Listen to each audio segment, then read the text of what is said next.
test of the All Hazards NOAA weather radio warning device. During potentially dangerous weather situations, specially built weather radios will be automatically activated to warn of the impending hazards. Tests of these radios and the warning alarm system will be conducted by the National Weather Service every Wednesday between 11 a.m. and noon.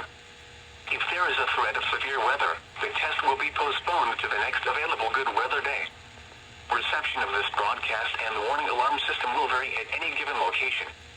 This variability, normally more noticeable at greater distances from the transmitter, will occur even though you are using a good quality receiver in perfect working order. To provide the most consistent warning service possible, the warning alarm will only be activated for warnings in selected watches affecting the listening area.